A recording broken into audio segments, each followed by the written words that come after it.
We're going to get cracking in a moment, but before we do, this is an important announcement. The information contained in this podcast is general in nature and does not take into account your personal situation. We don't guarantee the quality of the wine or the banter contained in this content. You should consider whether the information is appropriate for your needs and your daily intake. And where appropriate, seek professional advice from a financial advisor, accountant, bottle shop assistant, or relevant qualified professional. Matters referred to in this podcast are of general nature only, and for those of drinking age, and should not be relied upon in place of appropriate personal advice or the odd glass of wine on a Friday.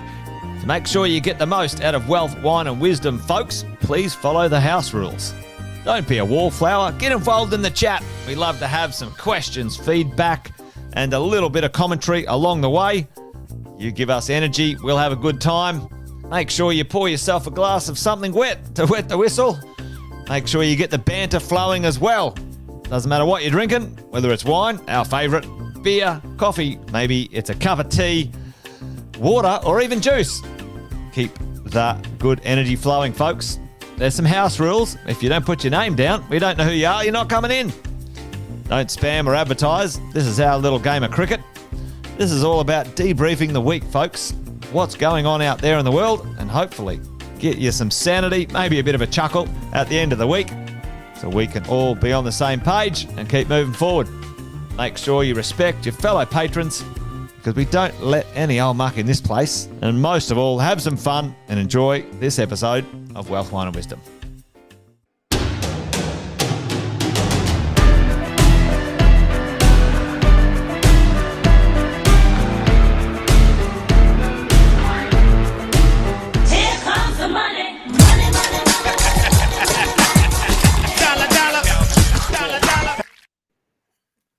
Fenton.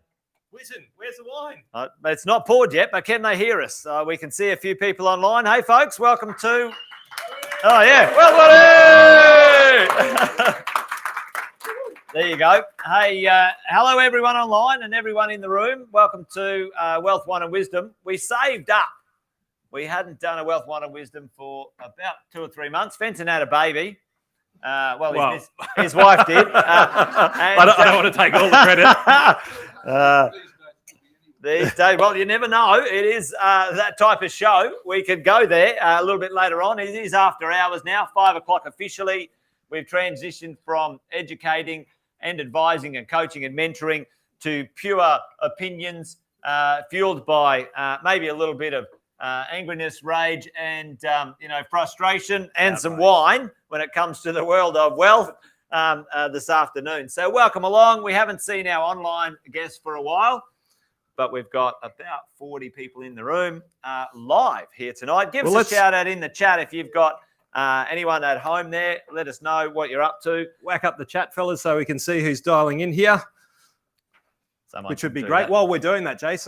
We got Cherie there. Cherie's in there. Hi. Hey. We miss you, Cherie. We've got the other half over here. But while we're saying g'day to everybody, Alexis, this is a beautiful bottle. Why don't you do the honours in opening that? All right, well, talk us through it, mate. That's a beautiful present. I'll try from Brett and Trina. Thank you. In the Barossa Valley. Tell everyone how we got here at home and in the room. Why did you and I end up sort of having a glass of wine on a Friday and talking about things that are going on?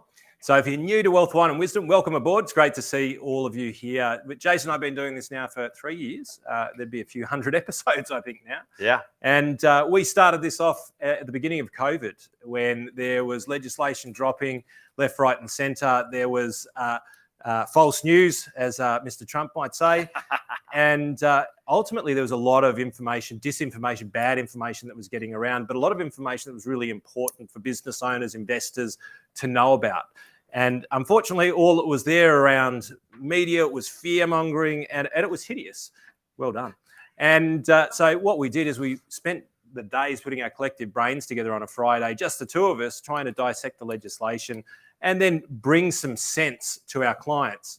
And we found that extraordinarily difficult because there was so much going on. So what we decided to do, rather than talk on a Friday, just the two of us, we decided to just let everybody in on the conversation.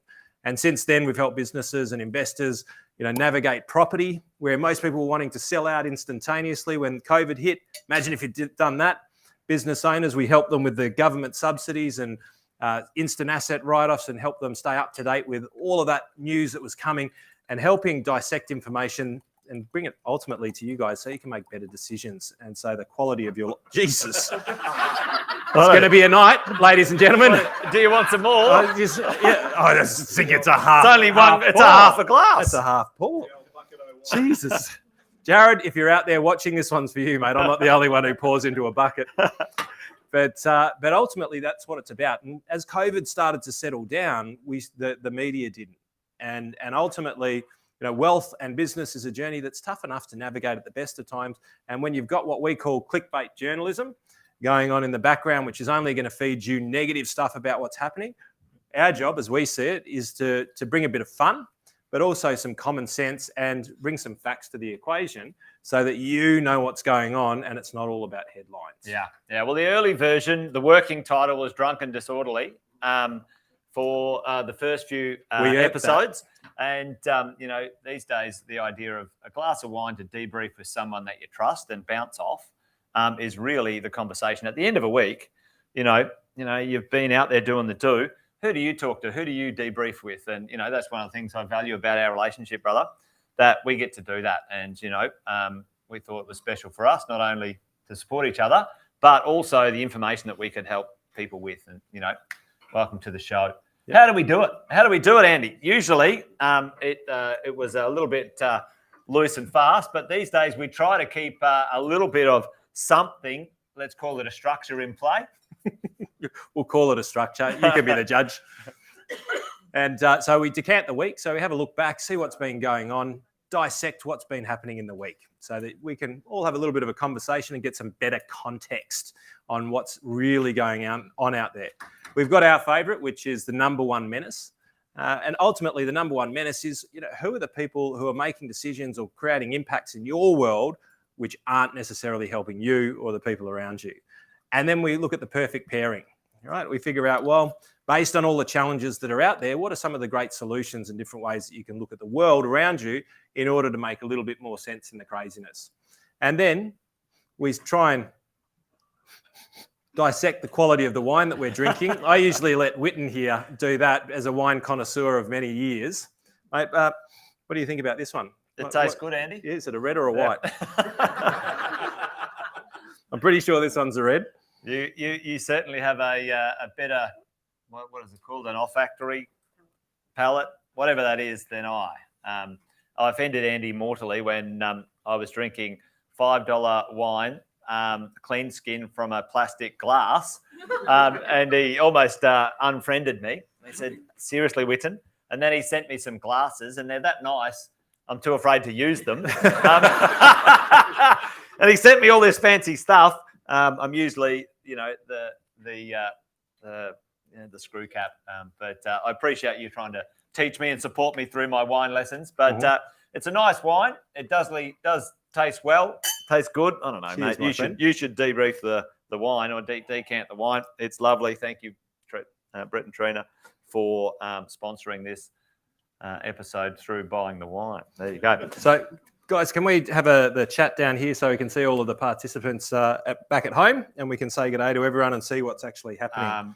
Deb will put that up. She runs the chat. Those guys are running the bits and pieces. There's Chris there. Evening from Chris. We've got a few people on. We've got Pate. I need my glasses on. But we can't see that far. We got Jeff.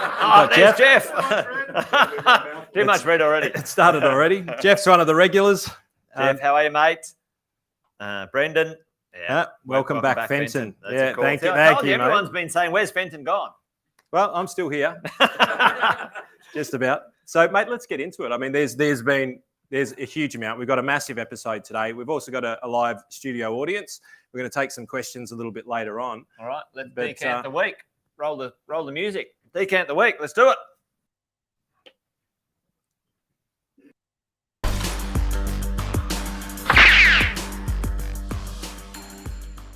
Right. You didn't see well, I saw it online. Decant of the week. What's going on? Who's going to kick off? You going to kick off, or you want me to kick off? Mate, you kick off. Let's kick off. I've got mostly menaces on mine. You got the menace. Well, let's decant the week. Here's what's going on in the world of property, or the things that I'm sort of paying attention to. You can see up there. Australian housing. The widening gap, the crisis is there. No shit, Dick Tracy, right? Right. And, it's interesting. I better put my glasses on to sort of, have a little look at this. And you've got something about first home buyers in the budget, right? And we had a chat today. Sam came along and sort of had a conversation. Immigration, absolutely huge. The supply chain is broken. All right. Australia's new home development, new home construction, 10-year lows, right? 10-year lows. Now, you're thinking, 10-year lows, not a big deal, right? Okay. But what they don't say is, what was the population of Australia 10 years ago? Anyone know? It was 22 million, but it was close, right? So 22 million. What's the population of Australia today? 26 million. So it's a 10-year low based on 4 million more people than 10 years ago. Now, does that put it in better perspective? It's a disaster. We have never seen this in Australia's history, all right? And the pollies are keeping it pretty quiet, to be quite frank. Because they're the ones responsible. Absolutely. For it. It's a disaster out there, folks, right? A record migration, 1.5 million new people into Australia over the next 5 years. 1.5 million. So take that as a percentage of the population, right? And then vacancy rates at 0.8%. Across Australia, just over 1% on average, but you go to different places. It is not unheard of that you can search suburbs right now in Australia and there is nothing to rent. Zero. That's never happened in Australia's history. Zero properties to rent. And Sam was talking about that today. Properties turning over. Why? You're not going to move out of the one you got because you've got nowhere to go. Either sell or rent, right? And it's pretty crazy out there, folks. And the perspective for me, Fenton, is that it's not going to get any better in the next little short while. And we'll do a perfect pairing later on about that one. But let's dive into... I think my perfect pair was about getting a TP business up and running. Yeah, well, that's where people are going to be living. I'm telling you. Mobile TP business. I tell you, mate, it's got legs. It's got legs. I'm with you, mate. We'll talk later. TP's low cost. But, what would the media have you think? What's the general gist out there in the world? Interest rates are going to go up. Quick, don't do anything. Sit around, do nothing, make no decisions. Like madness. Here's some things that are happening right now, literally in the past couple of weeks. Tasmania's, Tamara's iconic headland property, Sam showed it today. $50 million. Record pricing. Record, right? So how is it that, there's a problem with the property market or blah, blah, blah. The rhetoric that's happening compared to actually what's going on, very different. They're very different story. Auction clearance rates. It was a classic. It actually, underneath that in the Fin Review, I think it went property crisis, record prices. So literally, the two were underneath each other. And literally 3 or 4 months ago, it was the opposite way, wasn't it? Was. The headlines were heading towards the worst housing crisis, as in property values dropping. 3 months ago, and we had them ad nauseum. And to be honest, when you have a look at those things, it's all rubbish anyway. It's all contextual. When do you lose money? When you sell a property. Right, just because the average value went up or down, who cares? Who cares a rat's ass? Are you selling your property? No? Then, right? This is the conversation. What they want you to pay attention to is stuff that doesn't matter, right? And we should be paying attention to stuff that does matter. Things like this. 15-month auction clearance rate high. So we're now 12 interest rate rises in. The property thing's going to collapse. Well, how do we have a 15-month high of clearance auction rates? Something's not adding up. I'm looking for those facts, Fenton. Yeah, I've got my white hat on going, this is bullshit, right? Give me some facts, right? Melbourne semi that sold for $2 million over its $3.1 million reserve. I don't know, maybe that agent. Is that because of Bitcoin? It could have been. You never know, right? But again, a Melbourne semi, really nice, right? It was on. It was on the market for 3.1, and we had a chat. Jeff, you and I were talking about last night. 2.5, buy that thing in Iconic. And I get it. So they had it on for 3, and someone paid what? 5.1. What do you reckon? Do they care about getting 90% LVR from David over there? No. They're probably rolling in with cash, right? They just want the thing, all right? And Brisbane, record to be set this year. Smash it, right? This is actually what's happening. And we've got an agency up there, right? We had two young students, right, in their early 20s from Singapore, come into our office. They wanted to rent something, all right? We showed them around. There was very little to rent. They wanted something nice, right? We said, oh, sorry, we can't help you. They came back the next day and they said, Mum and Dad have given us $2 million. Show me what we can buy. Fucking what? What? I'm not kidding you. Mum and Dad, if you're watching, that's the bar. Yeah. That's where the bar's set. And can I get adopted by those people, right? No, who wants Looking mum and for dad children. like that, right? Okay. What we don't get, what we don't understand is in certain places and spaces, when we're talking about the demographics right now, it's something to keep an eye on. We talk about Japan all the time. This one here, right? In Japan, the oldest communities, the kids are gone, right? I don't know. So what do you pay attention to? Are you paying attention to, America, fighting with someone? Or are you paying attention to the economies that used to be the biggest and now are declaring situations of emergency, national emergency declared in Japan? What is it? What's the national emergency in Japan, folks? The birth rate. Yeah. There is nothing that's going to stop the decline of the Japanese economy because now the average age in Japan, 30% of the people in Japan are aged over 65, 30%. And by the time they get another 20 years down the track, their birth rate is through the floor. It's less than 1, right, in their birth rate. Okay, it's going to be a fun recovery, though, isn't it? Ooh, yeah. Well, the way back to prosperity. Let's one go. For you, All one right. for the country. One for prosperity. Will they be putting Viagra and something in the water? Everybody drink up, Yeah, right? unbelievable. I'm not drinking sake again. There's something like going on, right? Because the birth rates are down, and if you don't replace mum and dad, right? Even if you have 2 children, it's the status quo. 3 is growing, and so the strategies, the countries that have open strategies, Japan has very strict immigration laws. Australia's like, okay, well, we don't have enough people. We need to get some in, right? Same with New Zealand, but Japan is on the decline, folks. Right? It's a national emergency in Japan. One of the most amazing places to go visit, and their taxpayer base is declining.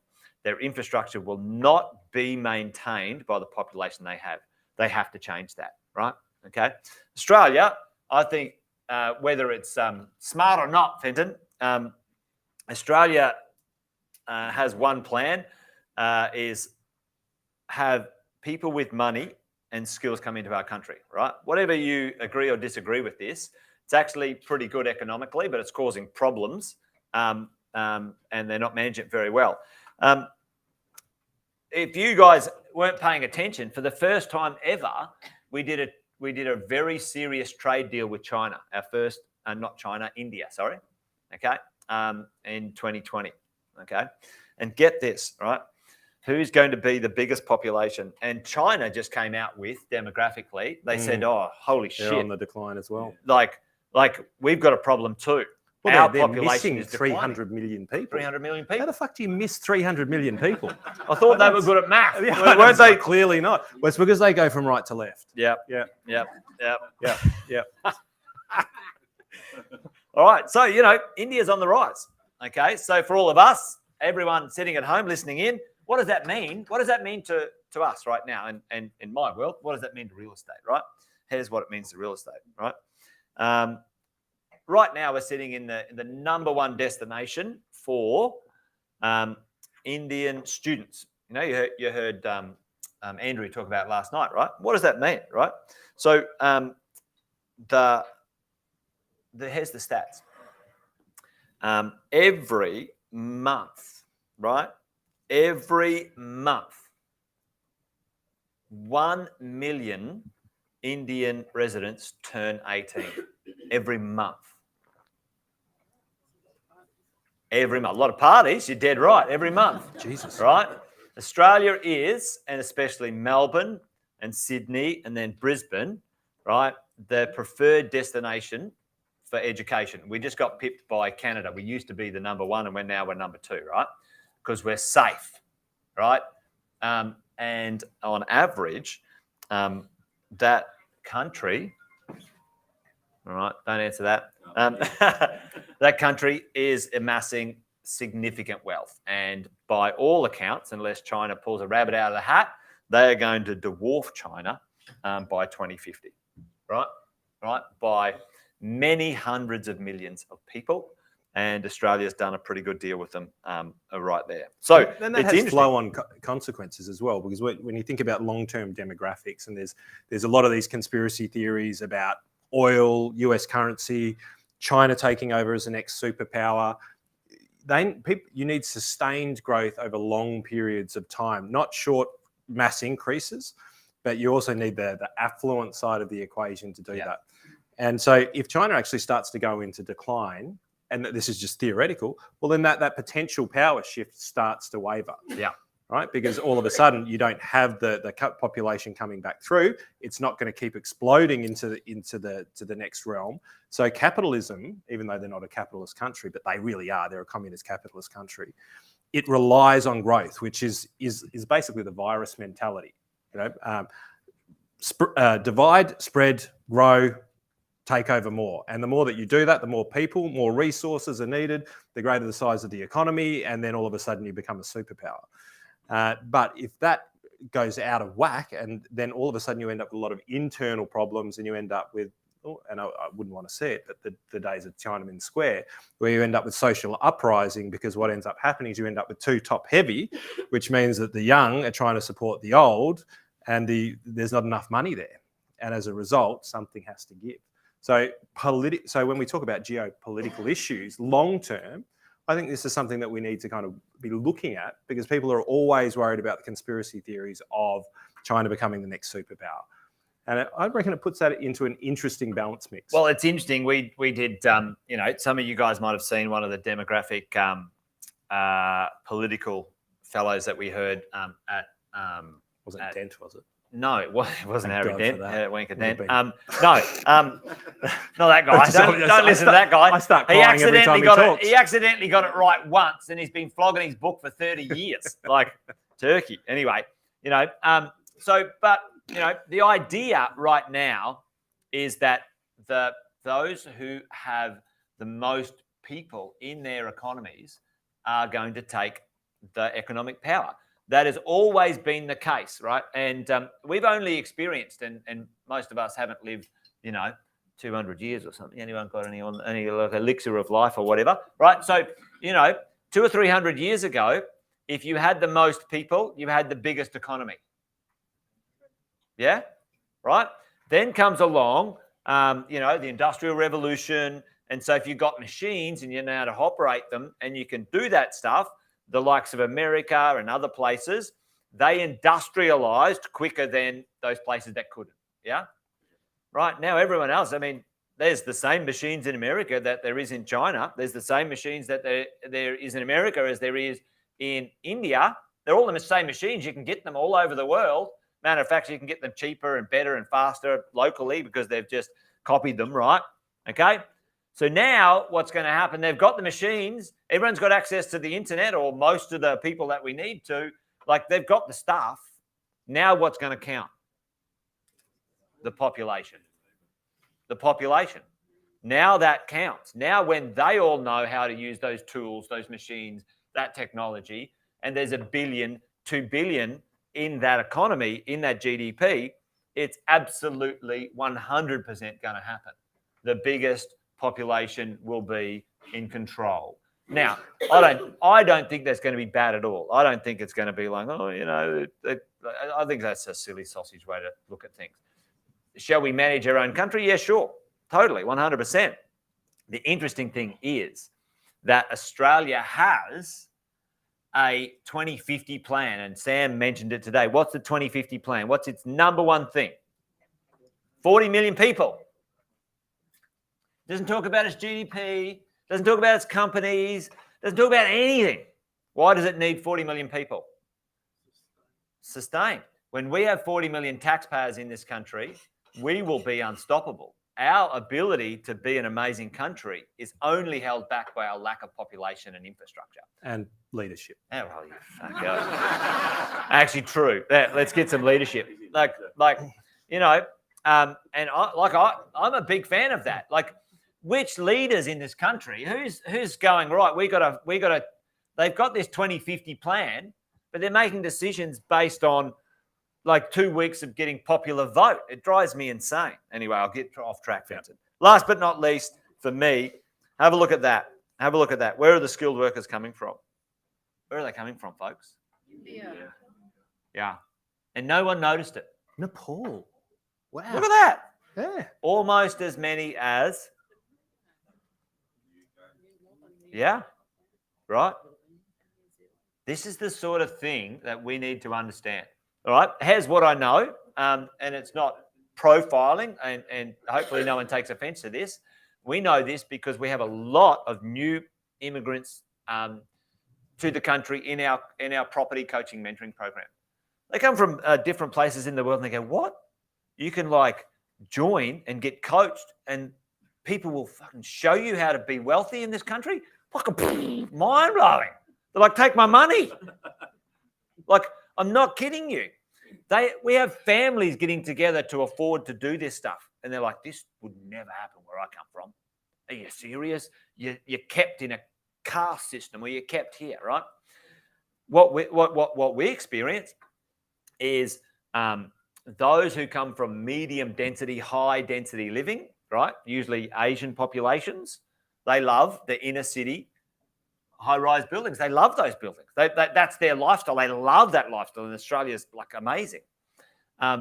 The majority of people who are investors from, let's say, India or that background, right? What do they love? Land. They love land. They love, like, half of the people who buy the house and land are people from that background. They're like, there's no way I could ever buy land where I come from, or now this is my new country, I'm going to take advantage of this. And it's really interesting thinking about that. Stop thinking about what you would do, right? Because you're not the future of your wealth when it comes to who's going to push the values of your real estate or other bits and pieces. It's the new people, it's your children, and the people coming in are going to push the values. What are they going to do, right? Which is interesting. So that's it from me, Fenton, to count the week. Hopefully that was useful, but, you know, there's plenty going on. But here's the drill. There's a lot of people in and coming to Australia. There's nowhere for them to live. Like, that's a disaster. On the flip side, if you want to be on the one side of that ledger, own real estate, be in charge of an asset, because irrelevant of what happens in the world, people still need a place to live. End of story. End of story, right? Okay, and that's me, done. What you got on the menu, big fella? Mate, I've got a bit, but it's kind of a little bit of decant the month because we haven't caught up for a little while, but it's also the number one menace. So I reckon we'll jump into the number one menace. Go, press the button. I don't.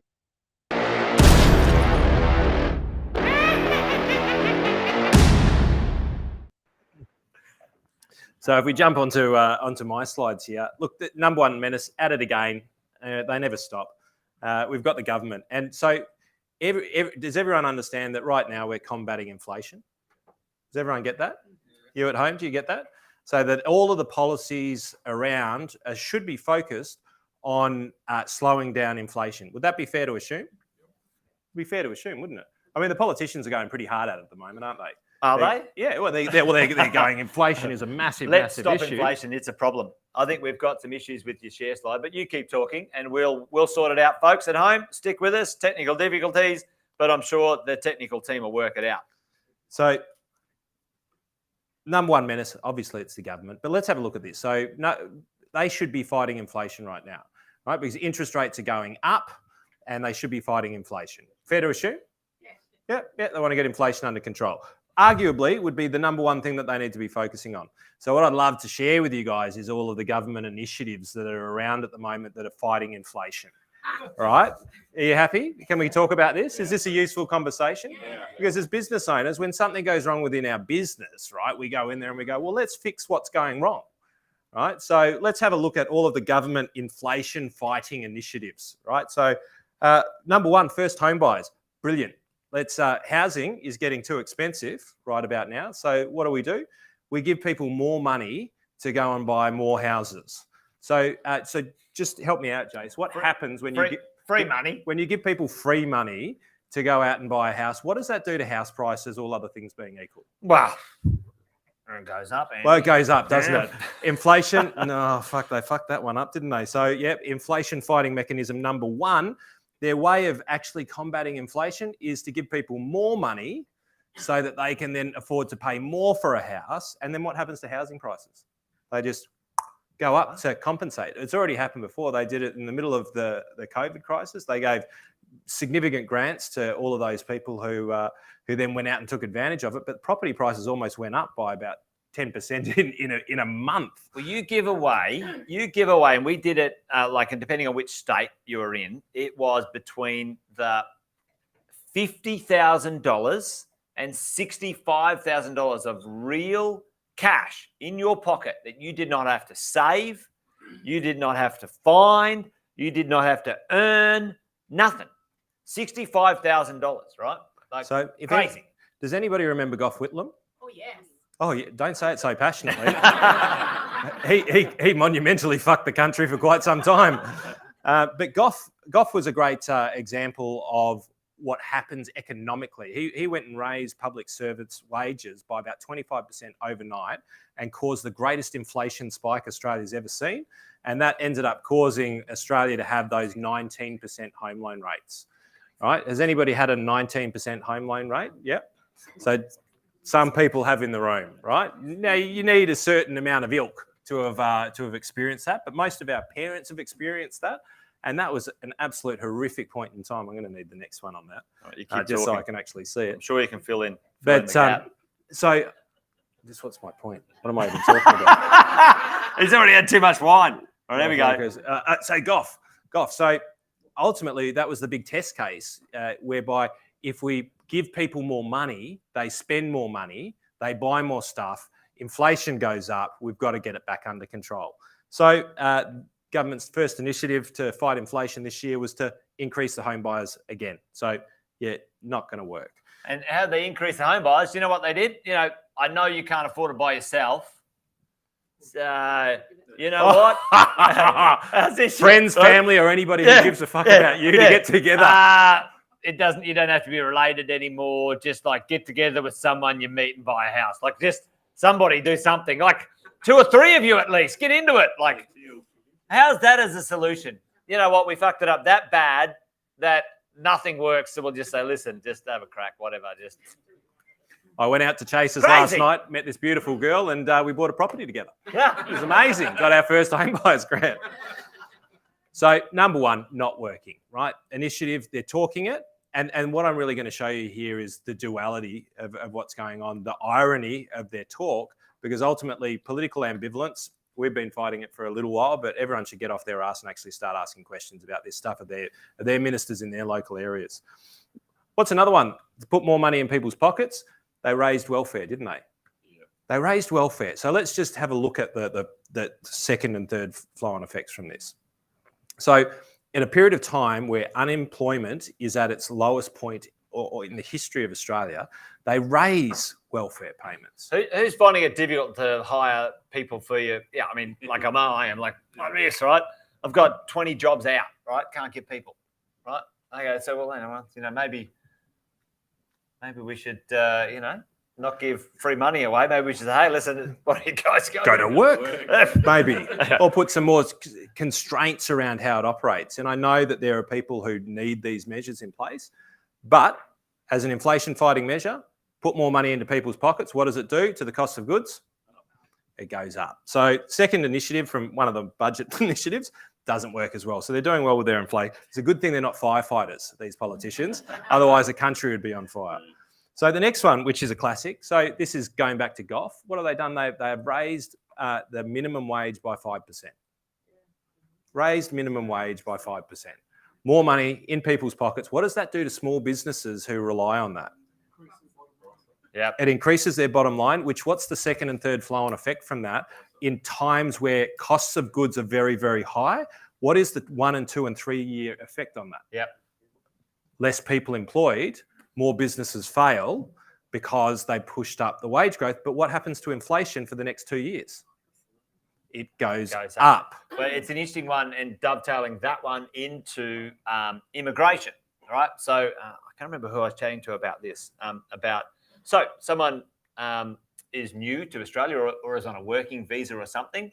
There's actually a ceiling of how much they can make, right? So you go, okay, I'll build something around that. And I'm pretty sure it was like $56,000. Yeah, cool. That was set, I think, 8-9 years ago. I can't remember the time frame. So and it should be changed because inflation and all sorts of things, blah, blah, blah.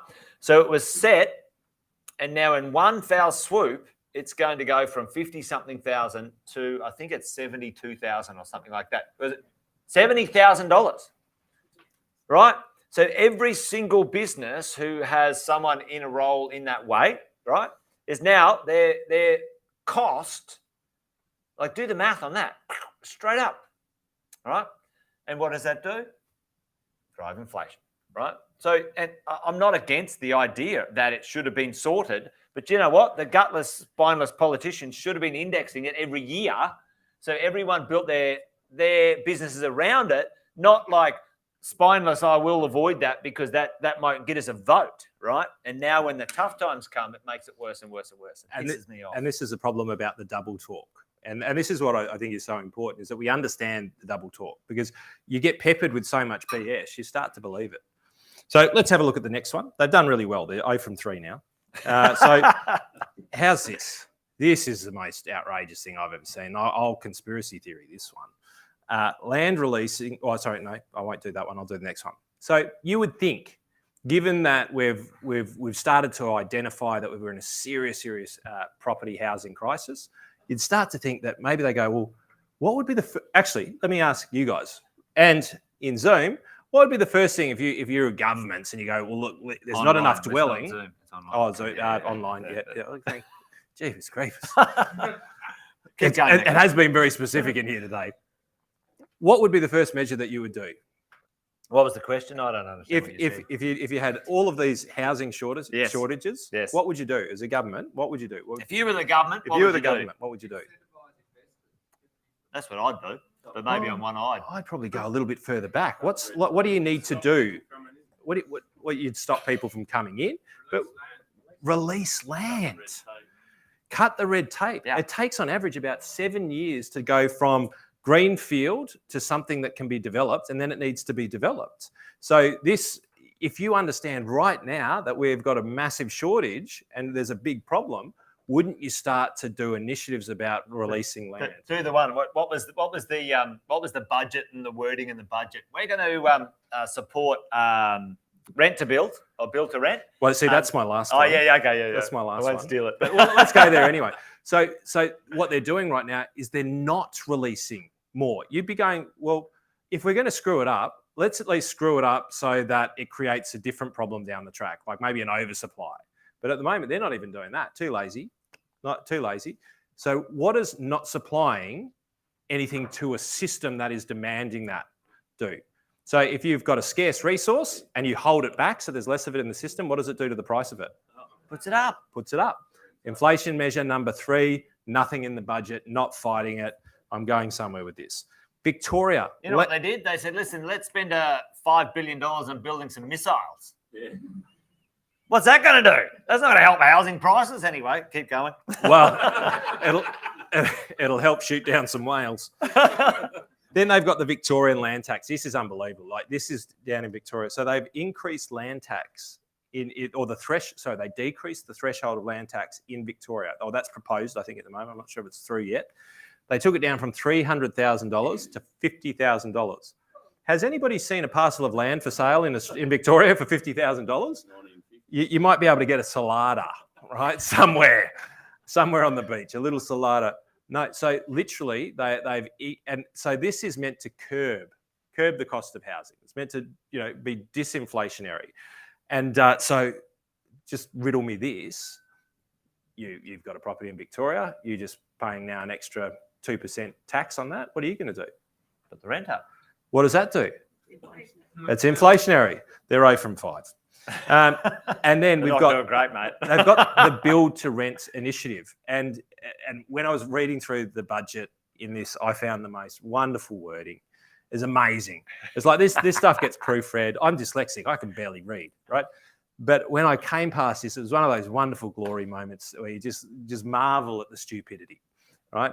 It went, blah, blah, blah, build to rent initiative, provide affordable housing in Australia, detail, all of the detail in there, which had nothing to do with affordable housing. And then it goes, in the hope. There's your budget. And hope that this will create more affordable housing. In the hope, like, as a government, they're pretty firm on what they state, aren't they? We will do this. This will not create inflation. We are for the people. But we hope it'll create a little bit more. It's double talk. It's intentional double talk. They can go back and they say, well, we hoped it did in the past. But here's the thing. And Sam alluded to it today. If you look elsewhere in the world, do you think build-to-rent schemes reduced the rental cost or increased the rental cost on average in Europe? I think it's mostly Europe where it's Europe and the US. Yeah. Do you think it increased or decreased it? It increased it. Well done, government. Affordable housing option, build-to-rent, just increased the average rent, which is what with inflation? Going up anyway. Which is inflationary. So everything that the government have been talking about is how bad the inflation problem is and how we need to get it under control. You show me one measure. Do I have my slides up yet? Bugger, I don't. That's a painful one because it took me a little while to do the next slide. But do you know the only measure that I think the government has got to defend themselves against inflation? I'm going to show you guys in the room. So if you can see the little bus that's down here, it's got Phil Lowe that's being run over. For those of you who don't know, he's the Reserve Bank chair. At the moment, and I've been defending him for a little while, I think he's made some reasonably silly sort of comments at different points in time, but he's got one mechanism to control inflation, and that's interest rates. And what he needs is a government producing policies that don't make his job harder. And the problem is right now, they're throwing him under the bus, well and truly. Yeah, they're skidding on him. They're literally dropping the hammer and going through the gears right on his head. And you watch, they'll go to kick him out, and very few people are going to want the job. So you'll probably end up with somebody very young, very junior, who'll come in. This is my prediction. Very young, very junior. Usually they're right, Fenton. Who will then go in there, and that person will be a patsy for a little while because ultimately he's got one mechanism, and inflation's going up. He's putting interest rates up. He's trying to fight inflation. But every move that I see that the government are making is inflationary. Every single move that they're doing, raising wages. And here's the reality. And it's not a good reality, and I don't want it, but it is the case. And the reason why, was it Keating who said the recession that we had to have? Right? Not necessarily in the context that he was talking about, but at times where we've overcooked the economy, we need some hardship. We need to stop spending. We need to actually feel and wear some tougher times in order for inflation to come down. There's a fantastic interview. Who was it with? Costello and Anderson. I'll tag you guys on it. Like, it's a really good. Basically, none of us are going to pay for what we did in COVID. Who's going to pay for it? Our children, right? Low debt is a youth policy. That's what they said. Low debt is a youth policy. Yeah. And right now the government has ramped up. So a bit of background. The GFC, when we went into the GFC, do you know how much debt we had? Zero debt, close to, right? That was a Costello policy, and it was a youth policy, right? Don't make the young pay for our mistakes. The GFC happened, and then we had to print money, and we started borrowing money. Sorry, we printed money throughout the GFC. The reason why we survived it better was because China was on fire. We were digging up resources, but we also had a really good balance sheet because we had no debt. Everyone else was in the same situation. Greek had been there for 20 years. Like, you want to know how to be bankrupt, just go and speak to the Greece, right? But ultimately, our balance sheet was really good. So when it happened, we were in better shape coming out of it. And we should have paid for it then. We should have raised taxes. We should have put a little bit, like slowed the economy a little bit. Some in the coffers. Put back some in the coffers. Like we do in business, we take a little bit out, we put it back into the war chest, right? But they didn't, just kept on going. And then COVID hit, right? And when COVID hit, we outspent per capita almost twofold the rest of the major Western world. That's a massive number. Went up to basically $1 trillion. We should answer that. That's one of the children wanting a pizza. It's like, Dad, give me a pizza. I guarantee it. And we went up to almost $1 trillion worth of debt. And now we're in exactly the same position as everybody else. We didn't need to do it. The rest of the world did not do it. Now, that was a Liberal. I'm not Liberal. Well, I am Liberal or Labor, but I'm not going to tell you which one. But I'm not vying for a position. I'm vying for accountability when it comes to political decisions. And I think that it's our responsibility to be aware of what's going on here, because yes, we've spent the money, but now we've got this double talk going on. Well, we're fighting inflation, but all we're doing is pumping more money into the system. And the problem with not taking some pain is that it creates more in a more significant way further on down the track. And that is what the potential ramifications of what's happening right now is going to do. And the short-term impact is if we allow for this inflation to keep on getting pushed into the system, then interest rates are going to remain higher for longer.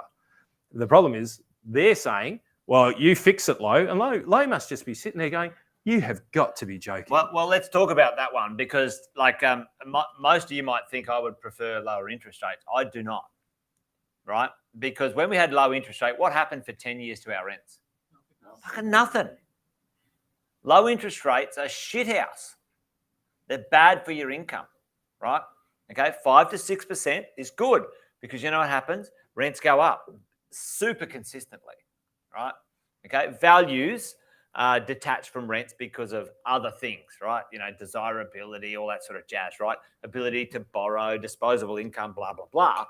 But ultimately, at some point, many of you are going to have a significant amount of your income generated from real estate. Might be 50%, might be more, might be less, right? But higher interest rates, not like 10, 15%. We're talking 5, 6, 7s, right? Actually are very, very, very good for your rents because you put the rents up. Australia went to sleep for a decade. It drove me insane. Like literally, if you look at the stats, the rents went down for the first time ever because our interest rates went down. And they should have been going up. They should have been going up. Right? Nobody wanted to take the No one wanted to pill. take it, right? So it's interesting. They're going to do it through sneaky mechanisms because they're conniving. I've got 3 more points. I'll do cover off on them because quickly. we want to take some questions at we'll the do end. Questions. Yeah. So I'm just going to summarise. Victorian rules out deductions on windfall tax. Windfall tax in Victoria, basically, if you've got land that doesn't have a dwelling on it and they rezone it and you make a profit for the first $100,000 to $500,000 worth of revaluation increase. So if you had $1 million worth of dirt and they rezoned it and all of a sudden it was $2 million, for the first $500,000 you pay 62.5% tax immediately to the government. It's all right. I know it's all right. They're not bastards. I'll give you a loan at 9%. But you've made 500,000, you've still got 500,000 to go. So they discount the tax for the next exponential amount to just the minimal 50%. Right. So they've gone, well, this is going to help, right? So then, what do you think the property developers said? Whoa. If you do that, then that's going to do what to the cost of housing? But the government have got their bonus payday. So then, this was a great one. Love this. You can tell I've got a lot to talk about over the next few weeks. But then they raised payroll tax in Victoria. Who loves payroll tax? Ooh. Payroll tax is a tax for employing more people and paying more tax in general. So they go, well done. You're employing now 100 people. You've got a wage bill of over $500,000 in Victoria. So here's almost 5% tax extra, just for employing people. Doesn't go to the people you're employing. Doesn't go to you. No. What do you give for it? Nothing.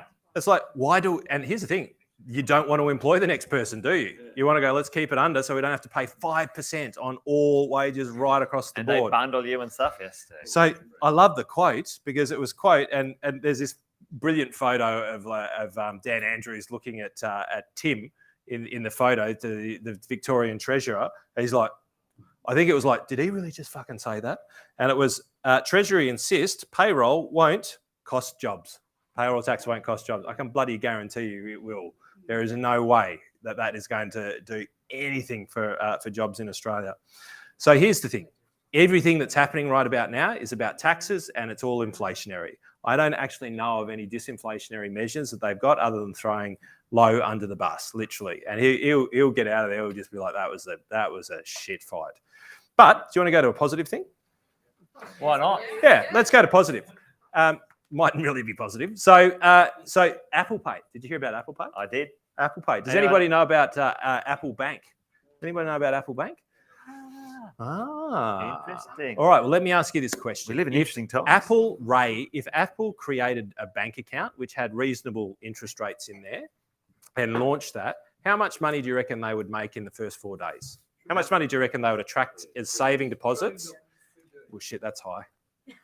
So that's up there. So what's the average bank account getting now? Just general amount in the bank account, irrelevant of balance in Australia. All right. So if I said to you, all right, I'm going to launch a bank, and I'm going to pay you 4.5% on every cent that you've got in the savings account, in that account. What do you reckon? Anywhere in Australia can compete? No do you know way. you can do it on your phone? A transactional account.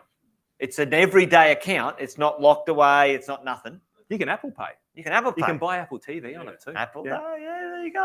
What do you reckon? Heaps of people.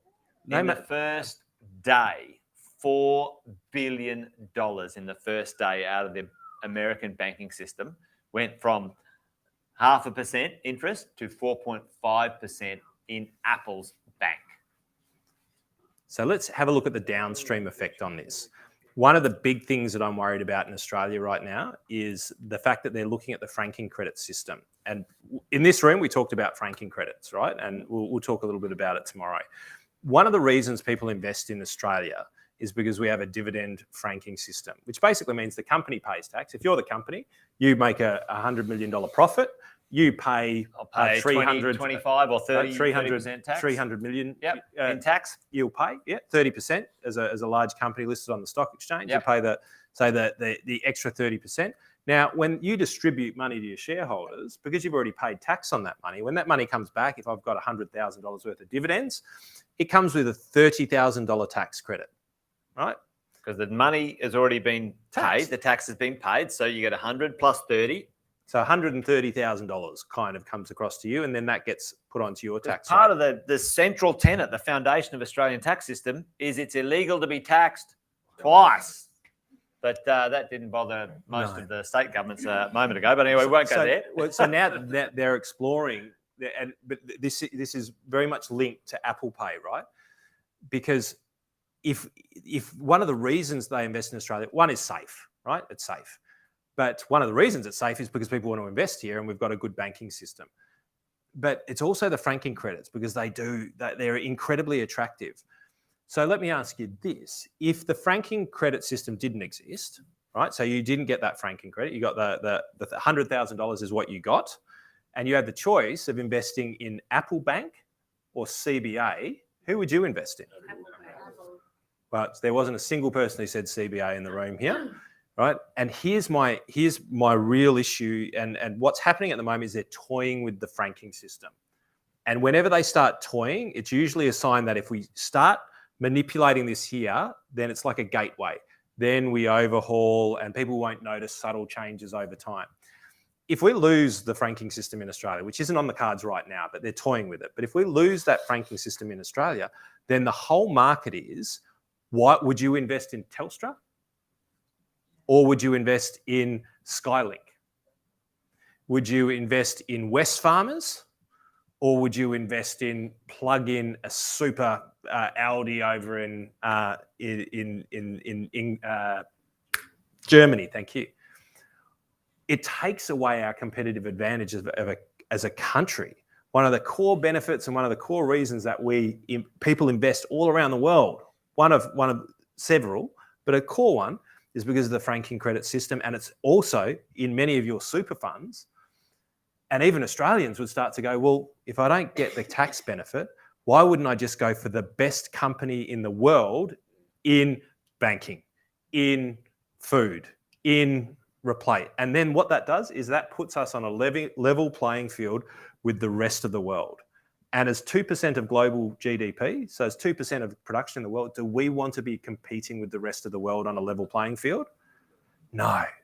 The ramifications of that is we become a mining resources country, and that's it. People invest purely in there. So bring us back from the edge, Fenton. So, well, here's the thing. Well, it's our responsibility, yes, right? As people to voice, shine the light, show me the way out. And it really, you can paint a dark picture, but the brighter picture is taking responsibility. Political ambivalence is something that is prolific, and I think it was Costello who said that politics is downstream from culture, culture is downstream from values. And so ultimately, the only thing I think that we can do is hold true to our values. And if our values are about prosperity, our values are about our children, our values are about better business, our values are about a better way of doing things, that is the way that we can all impact. But it's how we communicate our values to the people, our ministers. Because if we don't communicate to our members, who are the people who are responsible for communicating up the value chain, up the political chain. If we don't do that, then they've got plausible deniability that says, well, nobody's making any noise, so we're just implementing policy. But if all of us start to actually live our values and start to communicate from our values, then we've got the ability to change. And change happens small bits incrementally over time. The opposite side of the equation is we sit back and we go, you know what, they're fucking the world, but it's all about me, so let's just take care of number one. And I think that we've got to do both. We've got to take care of number one, and we've got to start communicating better with the people who are ultimately connected to the people who should be held responsible out there. And don't listen to the fear-mongering, cut through and listen to what's really happening so that, you know, we can actually make a change together. And I know that sounds so, I feel like I should be at Woodstock. Hit the song. But the point is this, right? If it's not going to be you, then who? Exactly. Right. So, and you know, philosophy, this the idea, like we can, you know, do what we can for ourselves. And then if we're taking care of ourselves, which I think is important, take care of yourself first, you can take care of others, you know, and part of that is, you know, making sure we understand and communicate the importance of, you know, managing this amazing place we've got, which is Australia, you know. So I'm pretty happy to live here. Fenton wants to run for politics, so we'll vote him in. What do you reckon? Witten for PM. But so let's throw the positive side over it right now. Where's Australia at right now? What is the biggest theme in the world right now? Almost. I'd say that's a big growing theme. But what's the biggest theme? Yeah, American debt. American debt? No, there's themes within themes. What's the biggest one? Green power. Green power. 100%. Australia is one of the best positioned countries in the world when it comes to green power. Nickel, palladium, rare earths, we have got it in spades. Yeah. The reality is behind us, what's pulled us through the GFC as well as low debt was the mining boom. That was steel, that was copper, coal. Yeah. But we've got zinc, lithium, we've got lithium, nickel. we've got rare earths. Yeah. the mining resource sector, you see people going, no, the mining resource sector in TAF, and I saw it in the Fin Review, bullshit. Everybody that I know in that sector right now is drilling, is going berserk, finding new deposits. They are about to double down in this world. And that has the capacity. It's amazing what's going on over there. Like we went into the Qantas like there was a sea. Like I've never seen this in my life. It was amazing. You guys probably experienced it when you're over there. Like the fluoro, the orange and yellow fluoro. There's no business people traveling around with their business ties on. It's just like we look like a bunch of tossers. We look like some tossers. We're like, we don't. Which one of these things don't belong here? It's like us, you know. I know we're going through. They've got. Do you have metal boots? It was like, fuck, really? Metal boots. So it's interesting, right? So, it's going gangbusters, and what they're doing politically right now, as well with housing and stuff like that, it actually only screams opportunity.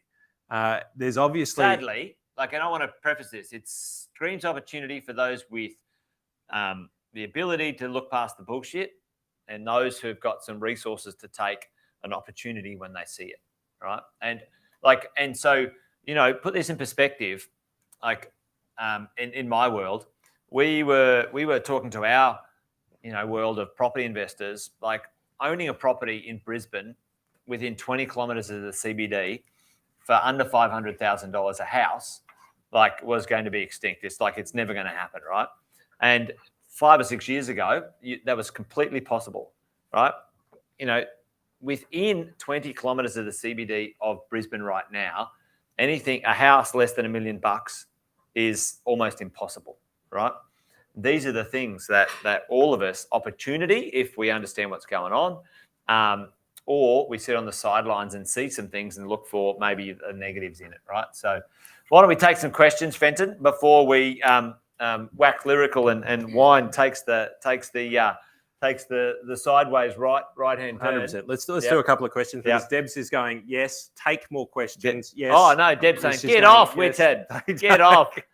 What's our destination for going out tonight? Oh, our time frame. We've got to be downstairs back at Auckland Park. Yep. 6:50. 6:50. All right. If you want to leave and get clammed up. We've easily got 30 minutes of questions, don't we? All the blokes are going, yeah, mate, we got 45 minutes. The ladies are like, shit, I need some more time. Anyway. All right. Well, why don't we just leave it for there? Tomorrow. Let's do 2 questions because we haven't. Let's do 2 questions. But if you want to leave and get clammed up in the room, you're more than welcome to leave. All right. Let's take 2 questions and then we'll finish it, Fender. All right. Go on. Back. G'day, Andy. I'd like to get your insights into a perfect pairing. Norway and its multi-trillion-dollar future fund from the taxation from their resources versus Australia and our SFA from the zero taxation of our resources. Oh, that's easy. Good move, bad move. Look, I'm a big fan of Costello. I got to actually spend time with him. I wouldn't call us mates, but I got to learn from him. And you know that conversation. I urge you to watch the interview with John Anderson and Peter Costello because it speaks to this in droves. And I said it before. He says that politics is downstream from culture. Culture is downstream from values.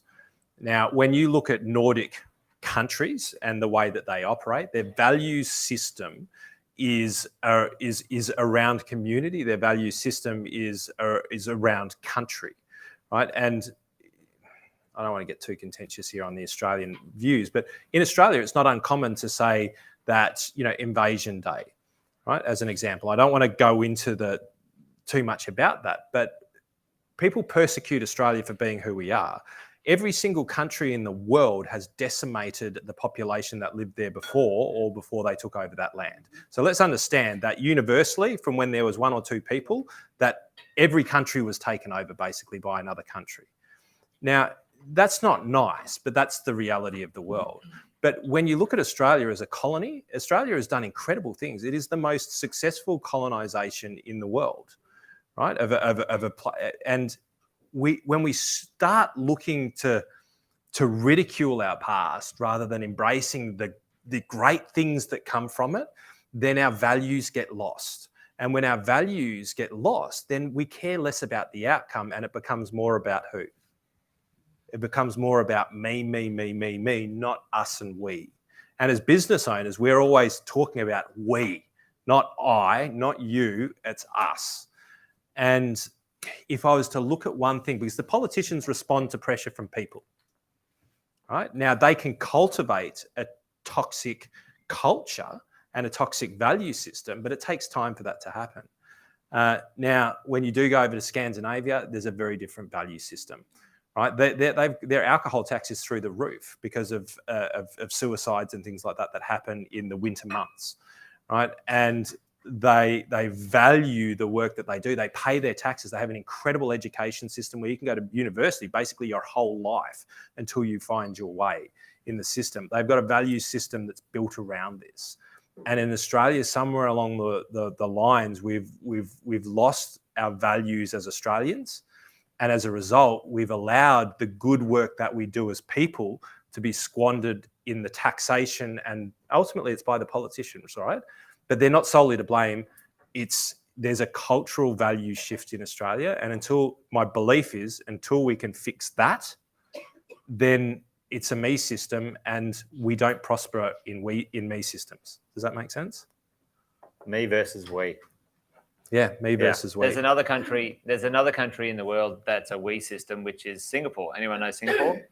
Pretty cool country. You go there, what's the tax rate in Singapore? Anyone know? 15%, right? Yeah, okay. So over there, anyone who earns up to, I think it's $75,000 now, pays how much tax? 0. All right. Okay. The sovereign investment of Singapore makes that much money investing around the world. Each citizen every year gets between $5,000 and $8,000 back from its country's investments around the world from the taxes we put in. Right. So it's really interesting. You ask about, those other countries. There's some pretty good examples of that stuff. And I think when the money's spent invested well, right? Yeah, and actually delivered back, people don't mind paying the tax. Yeah. So, if we all said, a 30% tax, but what happens? We buy all these investments. We're smart about what we do. And every year, you as an investor in Australia's future with your taxes gets a return on it. You'd be like, yeah, actually, it's not that bad, is it? Right. But if you feel like that it's a disadvantage, it's an interesting one.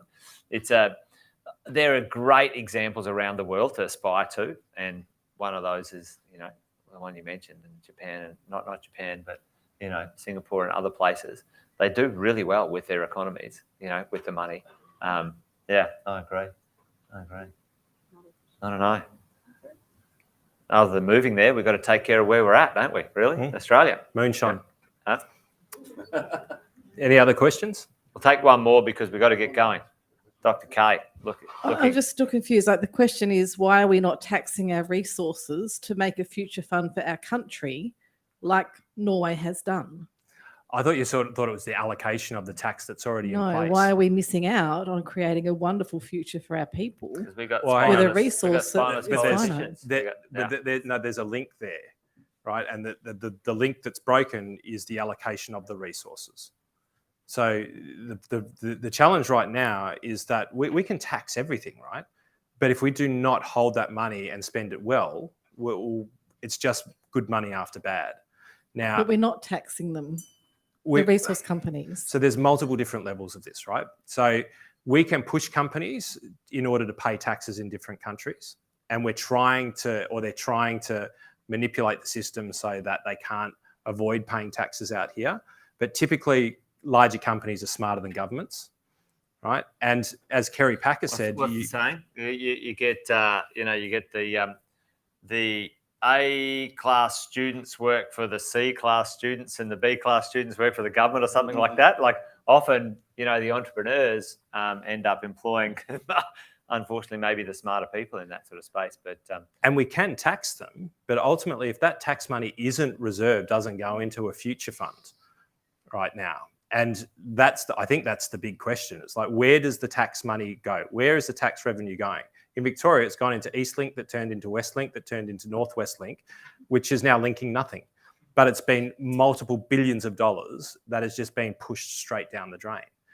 And so The problem is we can tax the companies, but if the allocation of those taxes doesn't go to a good benefit, that's the second challenge in there. And so I'd go, well, look, let's not tax it if we're not going to use it to better good, because at least BHP and a few of these other companies will actually be employing people in Australia. It's not a perfect solution. And I think it's a much, much bigger conversation, because ultimately, if we're digging it up, shipping it out, we should be savouring what we then take from our revenue in order to build better futures. But that is multi-leveled, multi-layered. No, well, we don't make legislation. And again, this is wine-fueled opinions. I think the politicians are spineless and they don't have enough vision, personally. And they should be taxing in our country those multinationals that pay low to no tax and keeping the resources in our country. I think they're gutless, but maybe they don't have the capacity. I'm completely uneducated in that level of thinking. Maybe we could ask old Costello one day to come on our podcast one day. We'll get him here at Wine and Wisdom and see pick his brain. Oh, I think he'd reject with great glee. Well, you never know, especially if he watched us calling them the number one menace. But listen, let's call it a night. Thanks for hanging around, everyone online tonight. Thanks for you guys hanging out and listening to our wine-fueled rants. Logistics, Deb, quickly. Before we do that, let's say goodnight to everyone. Thank you for joining us again. We promise to come back with more Wealth, Wine and Wisdom to unleash more of these topics of conversation over the coming weeks. All right, those in the room. Deb, what's the logistics? Thanks for watching another episode of Wealth, Wine and Wisdom. Make sure you like, subscribe and turn on the notifications so you never miss a thing, folks. We'll look forward to seeing you next time. Debrief the week with Wealth, Wine and Wisdom. Every Friday at 5 p.m. Victoria and New South Wales time. We know that Queensland, South Australia, WA have different time zones, as does Darwin, but we're sure that you can do the calculations depending on whether it's daylight savings or not. You can also catch up on all the episodes wherever you get your podcasts. Make sure you check out the Positive Mentor podcast from our 6-star team at positivementor.com.au.